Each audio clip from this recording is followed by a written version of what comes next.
Hello dear students, I welcome you again on my YouTube channel, and today I am going to deal voice, which is a very important chapter in grammar in all the examinations, whether it is the examination of 9th, 10th और एक competitive examination even.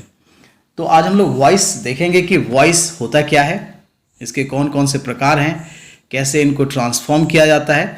तो all this things will be dealt today. आइए हम लोग देखते हैं। At first we know what is voice। सबसे पहले हम लोग जानते हैं कि voice होता क्या है। Voice is a form of a verb indicating the relation between the participants in a narrated event. Subject, object are the main participants, okay? And the event itself। तो voice क्या है? एक प्रकार का क्रिया का फॉर्म है जो इंडिकेट करता है रिलेशनशिप बिटवीन द पार्टिसिपेंट्स, जो कि घटना में बताए गए हैं। जैसे सब्जेक्ट और ऑब्जेक्ट होंगे वाक्य में, तो सब्जेक्ट और ऑब्जेक्ट क्या कर रहे हैं, इनके बीच क्या रिलेशनशिप है, इस चीज को शो करना है with the help of verb, क्रिया की मदद से। तो आइए हम लोग देखते हैं कैसे। सबसे पहले जानते हैं काइंड्स ऑफ वॉइस। तो वॉइस के दो प्रकार होते हैं, active voice and passive voice. Active voice को हम लोग हिंदी में कर्तृवाच्य कहते हैं। In this voice subject is active. इसमें आपको सब्जेक्ट एक्टिव दिखेगा।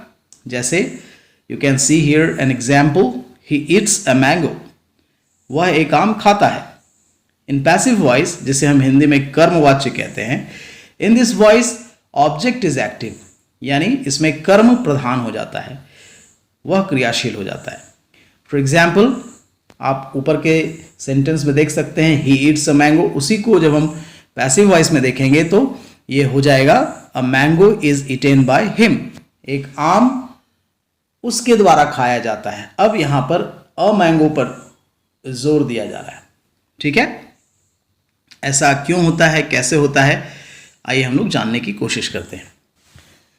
Sentences of active and passive in present tense. Present tense के पहले जो चार काइंड्स होते हैं, simple present, present continuous, present perfect continuous, जो कि टेंस के अकॉर्डिंग होता है, और इनको हम लोग पैसिव वॉइस में कैसे चेंज करते हैं उसके लिए यहाँ फॉर्मूला मैंने बनाया है। पहला है एक्टिव वॉइस और दूसरा है पैसिव वॉइस।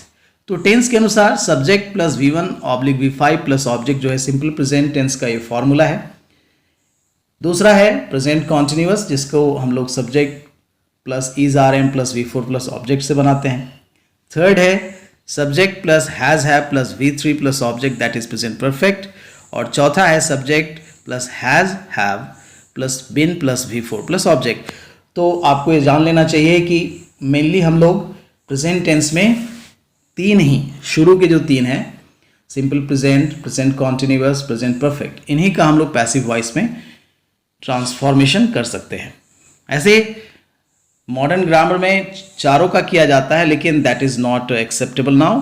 तो हम लोग देखते हैं कैसे इसको करते हैं।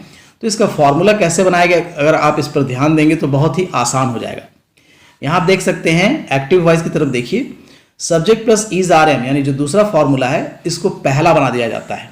और पैसिव वॉइस में सारे वर्ब का जो बेस है वो V3 होता है, सब में V3 लगेगा। तो इसमें चूंकि ट्रांसफॉर्म करना होता है, इसलिए ऑब्जेक्ट को मैंने शुरू में लिखा है और सब्जेक्ट को बाद में लाया है। तो यहाँ पर ऐसे लिखा गया ताकि आप समझ सकें। तो पहला फॉर्मूला जो है, यानी एक्टिव वॉइस का पहला formula subject plus V1/V5 plus object को हटा देते हैं, भूल जाइए। पैसिव वॉइस में दूसरा फॉर्मूला जो है प्रेजेंट कॉन्टिन्यूअस का, उसे पहले में ले आते हैं, यानी object plus is/am plus V3 plus by plus object. तो या सब्जेक्ट इसे कह सकते हैं। भले ही यहाँ मैंने ऑब्जेक्ट शुरू में लिखा है, लेकिन जब बाद में आएगा तो सब्जेक्ट जो है ऑब्जेक्टिव फॉर्म में आएगा, यानी ऑब्जेक्टिव केस के फॉर्म में। मैं बताऊंगा कैसे।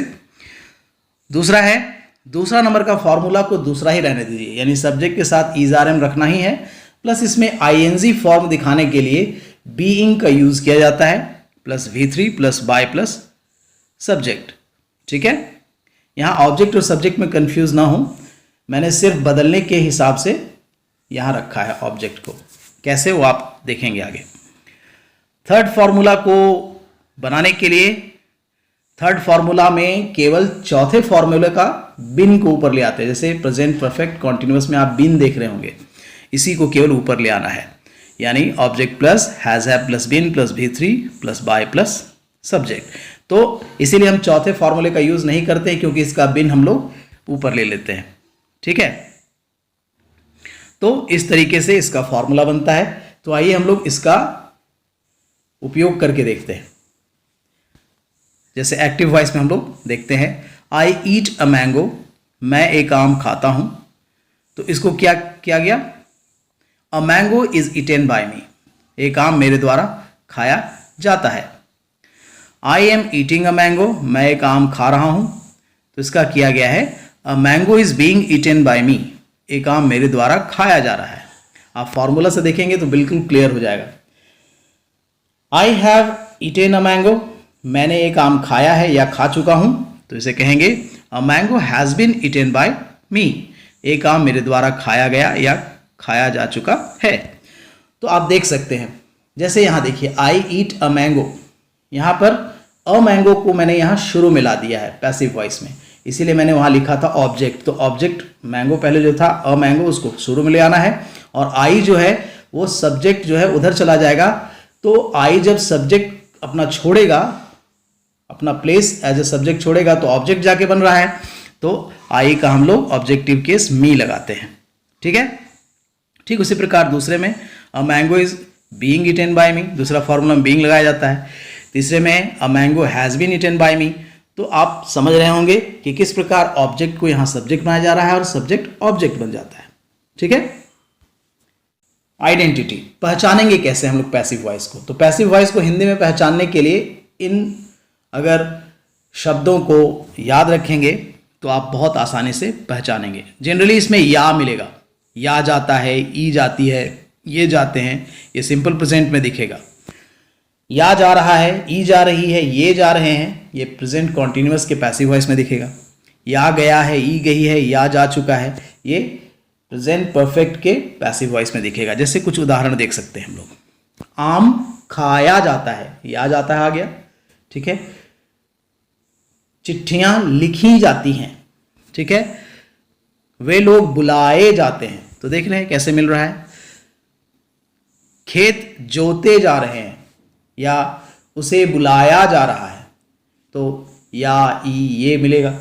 ठीक है, इसी प्रकार उसे बुलाया गया है ना, पत्र लिखी गई है, इसे खाया जा चुका है। तो this way you can identify passive voice in Hindi. आइए देखते हैं कि पैसिव वॉइस विदाउट ऑब्जेक्ट जब होगा, यानी सेंटेंसेस में जब ऑब्जेक्ट नहीं दिखेंगे, तो कैसे इनका पैसिव वॉइस हम लोग बनाते हैं।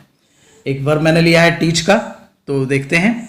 जैसे आई टीच, यहाँ सब्जेक्ट आई जो है वो अभी क्या है, वो मेन सब्जेक्ट है, मैं पढ़ाता हूँ। लेकिन यहाँ पर ऑब्जेक्ट छुपा हुआ है, इसलिए मैं कह रहा हूँ आई एम टॉट, मुझे पढ़ाया जाता है, यानी पढ़ाने वाला कोई और है, यानी एक्टिव वो हो गया, अब मैं पैसिव हो गया हूँ, यानी आई जो है यहाँ पैसिव शो कर रहा है। यहाँ देखिए कॉन्टिन्यूअस में आई एम टीचिंग, ये एक्टिव वॉइस है, मैं पढ़ा रहा हूँ। तो इसको क्या किया गया, आई एम बीइंग टॉट, मुझे पढ़ाया जा रहा है, कोई है पढ़ाने वाला, यानी मुझे पढ़ाया जा रहा है। अब मैं नहीं पढ़ा रहा बल्कि मुझे पढ़ाया जा रहा है। ठीक है, आई हैव टॉट, मैंने पढ़ाया है, ये एक्टिव वॉइस है। इसका पैसिव वॉइस क्या होगा, आई हैव बीन टॉट, मुझे पढ़ाया गया है। ठीक है, तो आप इसमें ज़्यादा कंफ्यूज ना होंगे। आइए हम लोग देखते हैं passive voice of hidden subject. जब सब्जेक्ट कोई और होगा और आप ऑब्जेक्ट बन जाते हैं और सब्जेक्ट पता नहीं चलेगा कि कौन, तो हम लोग कैसे बनाते हैं। जैसे यहाँ मुझे बुलाया जाता है, तो अब यहाँ मुझे यानी मैं क्या है, यहाँ ऑब्जेक्ट की तरह मैं ट्रीट किया जा रहा हूँ, तो मुझे बुलाया जाता है। अगर ऐसा होता मुझे राम के द्वारा बुलाया जाता है, भले ही मैं समझाने के लिए राम बोल रहा हूँ, लेकिन यहाँ पे पता नहीं चल रहा है किसके द्वारा। तो ऐसे सेंटेंसेस को हम लोग बनाते हैं, मुझे बुलाया जाता है, आई एम कॉल्ड, मुझे बुलाया जा रहा है, आई एम बीइंग कॉल्ड, मुझे बुलाया गया है, आई हैव बीन कॉल्ड। तो यहाँ पे जितने भी सब्जेक्ट हैं आई आई आई तीनों में, वो क्या है, यहाँ पे ये पैसिव हो गया, और एक्टिव कौन है, जो अभी पता नहीं चल रहा है कि कौन मुझे बुला रहा है, किसके द्वारा मुझे बुलाया जा रहा है। तो जो द्वारा छुपा हुआ है वो एक तरह का सब्जेक्ट है, लेकिन यहाँ पे चूंकि मुझे बुलाया जाता है, यहाँ पर अगर बनाना है ऐसे सेंटेंसेस को तो फॉर्मूला सेम रहेगा, subject plus is are am plus V3। इसके बाद बाय प्लस ऑब्जेक्ट का यूज़ हम लोग नहीं करेंगे। आई एम बीइंग कॉल्ड में भी देख सकते हैं, subject plus is are am plus being plus V3, आगे का यूज़ नहीं करना है। Subject plus has have plus been plus V3, इसमें भी आगे का यूज़ नहीं करना है। तो this way you can understand it very well. This is the first part of the video okay of passive voice. तो आगे के वीडियो हम लोग और भी चीज़ें जानेंगे। So in next part and in next video we will learn something more and we will learn about past tense and future. So thanks for watching. Have a good day.